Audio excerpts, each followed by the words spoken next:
La historia de Gedeón es una de las más sorprendentes e inspiradoras de la Biblia. Cuando Israel era devorado por el miedo y los enemigos arrasaban su tierra sin piedad, Dios no levantó a un rey ni a un guerrero profesional. Eligió a un hombre invisible para encender una revolución divina. Un hombre común que venció a un ejército de más de 120.000 soldados con solo 300 hombres. Sin espadas, sin estrategia humana, solo con valor, obediencia y una fe que rompió todas las reglas. Una historia real que grita que no importa de dónde vienes, sino a quién obedeces.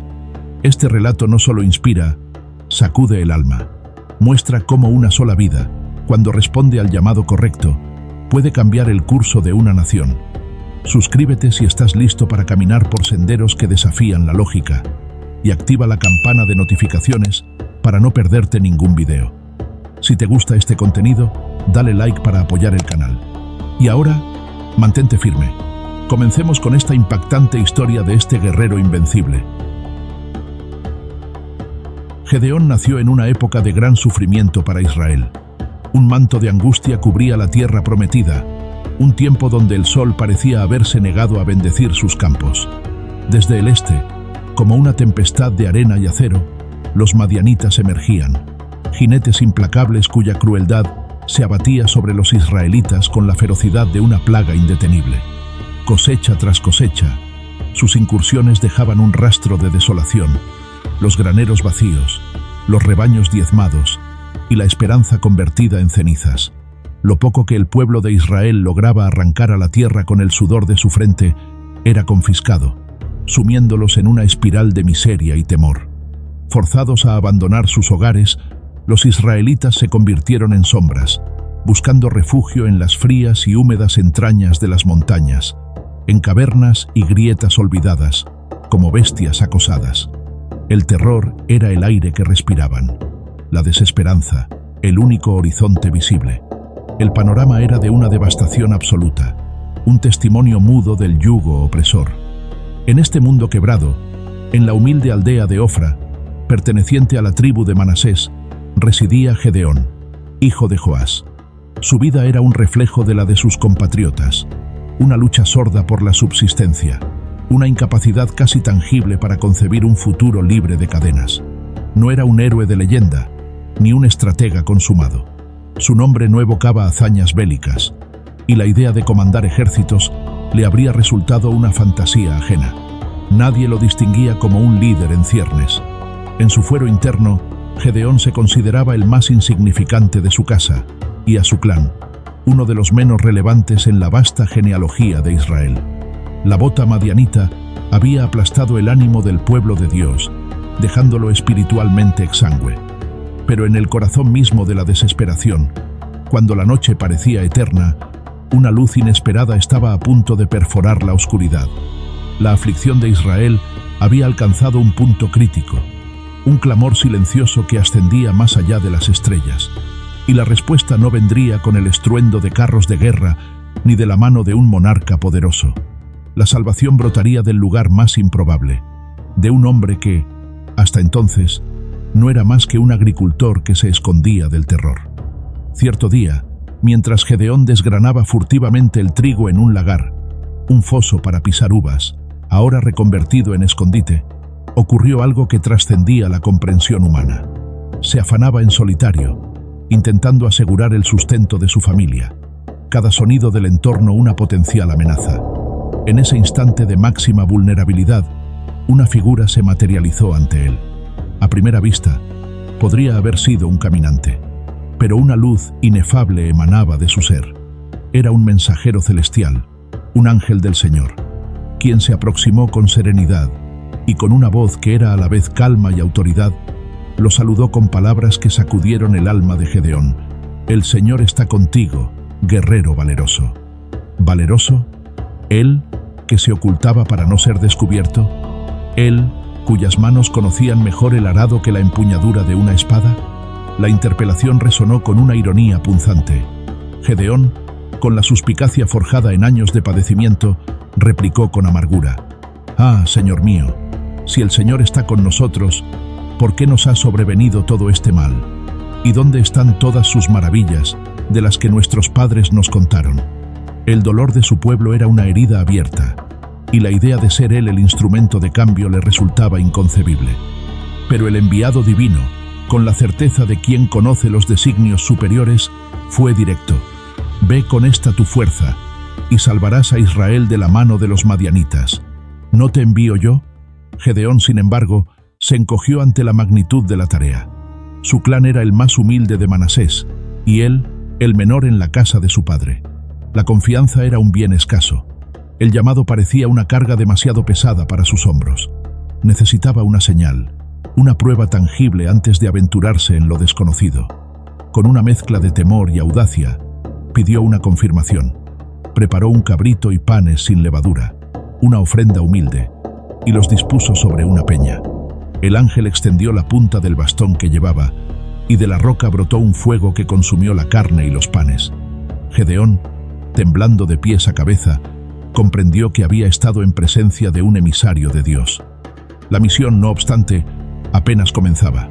Aquella misma noche, la voz de Dios le habló directamente, ordenándole derribar el altar de Baal que su propio padre había erigido y cortar la imagen de Asera que estaba junto a él. La idolatría se había enraizado profundamente, y este era el primer acto de purificación necesario.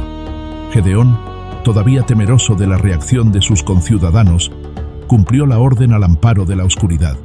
Sabía que el alba traería consigo la confrontación. Al amanecer, la aldea fue un hervidero de furia. Los hombres, al descubrir el altar profanado, exigieron la muerte de Gedeón. Pero Joás, su padre, intervino con inesperada sagacidad. Si Baal es un dios, que contienda por sí mismo el que derribó su altar. Sus palabras aplacaron a la multitud y salvaron a Gedeón. Pero su nombre ya estaba en boca de todos. Los ojos se volvían hacia él, cargados de expectación y recelo. Aún así, una sombra de duda persistía en el corazón de Gedeón. Anhelaba una certeza más profunda. Extendió un vellón de lana sobre la era y rogó a Dios que por la mañana el rocío cubriera solo el vellón, mientras la tierra alrededor permanecía seca. Al clarear, encontró el vellón empapado, pero el suelo árido. La señal era clara, pero la fragilidad humana lo impulsó a pedir una prueba más, esta vez a la inversa, que el vellón quedara seco y el rocío humedeciera la tierra. A la mañana siguiente, el milagro se repitió con precisión divina. Era la confirmación definitiva. Dios lo había elegido para una tarea que superaba toda capacidad humana. Con una fe recién forjada, Gedeón convocó a las tribus. Hombres de Neftalí, Aser, Zabulón y Manasés respondieron al llamado. Un ejército de 32.000 guerreros se congregó, infundiendo una efímera sensación de poder, incluso ante la perspectiva de enfrentar a la innumerable horda madianita que cubría el valle. Por un momento, Gedeón sintió que la victoria era posible, pero los designios divinos operan en una lógica superior. La voz del Señor resonó, desconcertante. El pueblo que está contigo es mucho para que yo entregue a los madianitas en su mano. No sea que se alabe Israel contra mí, diciendo, mi mano me ha salvado. Gedeón, perplejo pero sumiso, anunció la orden. Quien tema y se estremezca, madrugue y devuélvase. 22.000 hombres abandonaron el campamento. Quedaron 10.000. El peso de la misión se hizo más abrumador.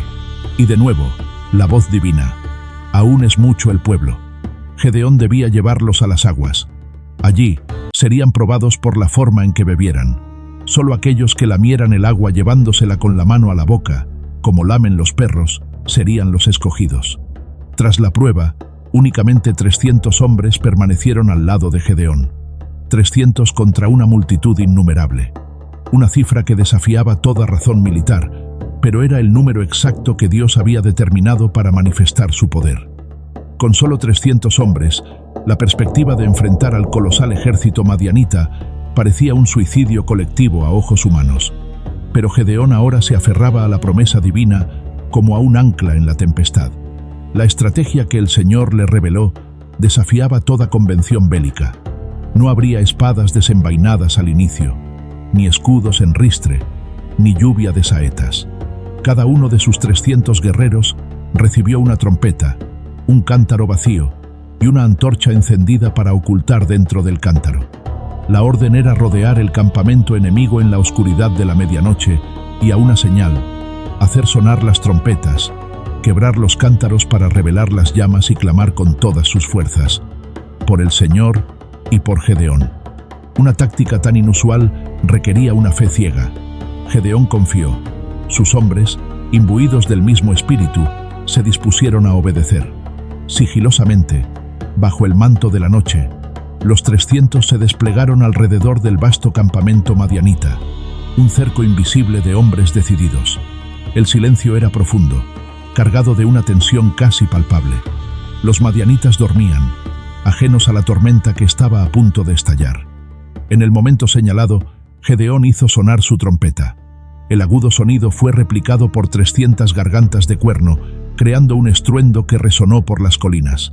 Simultáneamente, el estallido de los cántaros al romperse fue como el fragor de un terremoto, y 300 antorchas brillaron de repente en la oscuridad, creando la ilusión aterradora de un ejército inmenso que los asaltaba desde todas direcciones. El grito de guerra, por el Señor y por Gedeón. Drenia multiplicó el pánico. La confusión se adueñó instantáneamente del campamento enemigo. Despertados bruscamente en medio de aquel caos de ruido y luz, los madianitas, presas de un terror cerval, no distinguían amigos de adversarios. En su desesperación, comenzaron a atacarse entre sí. La poderosa maquinaria de guerra madianita se autodestruyó en una vorágine de espadas fratricidas. Gedeón y sus 300 apenas tuvieron que combatir. La oscuridad y el pánico inducido por la estrategia divina fueron sus mejores armas. La promesa se había cumplido. El enemigo había sido entregado. Pero la victoria no estaba completa. Muchos madianitas, entre ellos sus reyes, Zeba y Zalmuna, lograron huir en la debacle. Gedeón, transformado de granjero timorato en líder resuelto, sabía que la amenaza persistiría mientras ellos vivieran. Sin vacilar, a pesar del agotamiento de sus hombres, emprendió una persecución implacable. En su camino, solicitó provisiones a las ciudades de Sucot y Penuel, pero sus líderes, incrédulos y despectivos, se negaron a ayudar, dudando de su capacidad para capturar a los reyes. Esta afrenta no hizo sino endurecer la determinación de Gedeón. Continuó la caza con sus leales, hasta que finalmente alcanzó y capturó a Zeba y Zalmuna. A su regreso, Gedeón ajustó cuentas con Sucot y Penuel, castigando su incredulidad y falta de solidaridad. La victoria total sobre los madianitas trajo una paz duradera a Israel, una liberación que el pueblo celebró con júbilo. Tan grande fue el impacto de Gedeón que le ofrecieron la corona. Reina sobre nosotros tú, y tu hijo, y tu nieto. Pero Gedeón, en un gesto de profunda humildad, declinó. No reinaré yo sobre vosotros, ni mi hijo os dominará. El Señor reinará sobre vosotros. No obstante, hizo una petición, que cada hombre le diera los zarcillos de oro del botín. Con este oro, Gedeón fabricó un efod, una prenda o ídolo de gran valor que colocó en su ciudad, Ofra. Su intención pudo haber sido crear un memorial de la intervención divina, pero el resultado fue funesto. El efod se convirtió en objeto de veneración, y todo Israel se prostituyó tras él, apartándose del Dios verdadero. Sin quererlo, el libertador había creado un nuevo lazo de idolatría. Gedeón vivió muchos años y durante su vida hubo paz en la tierra durante 40 años. Fue un líder notable, pero su muerte marcó el inicio de un nuevo declive. El pueblo olvidó rápidamente al Señor y las obras que había hecho por medio de Gedeón, y volvieron a los Baales. La idolatría, simbolizada por el efod, resurgió con fuerza. El vacío de liderazgo fue llenado por la ambición de Abimelec, uno de los 70 hijos de Gedeón, nacido de una concubina en Siquem. A diferencia de su padre, Abimelec ansiaba el poder real.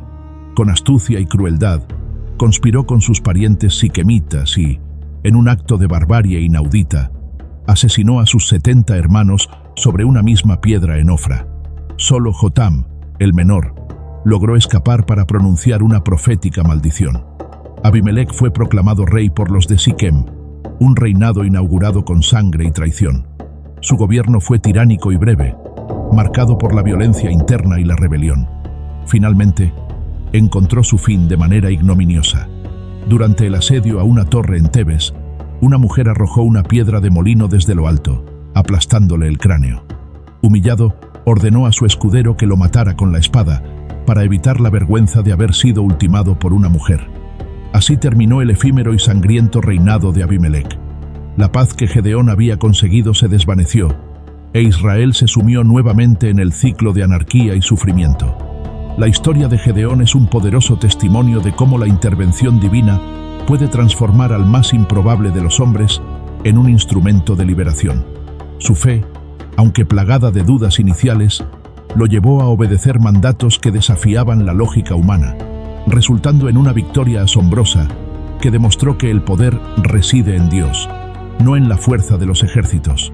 Sin embargo, su legado también advierte sobre la fragilidad de la fidelidad humana y cómo incluso las buenas intenciones pueden desviarse hacia la idolatría. La ambición desmedida de su hijo Abimelec subraya el peligro corrosivo del poder sin principios. La lección fundamental perdura.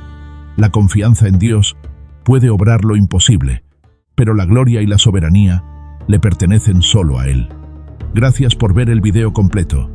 ¿Qué parte de esta poderosa historia te impactó más? Déjalo en los comentarios. Queremos leerte y saber cómo tocó tu corazón esta enseñanza.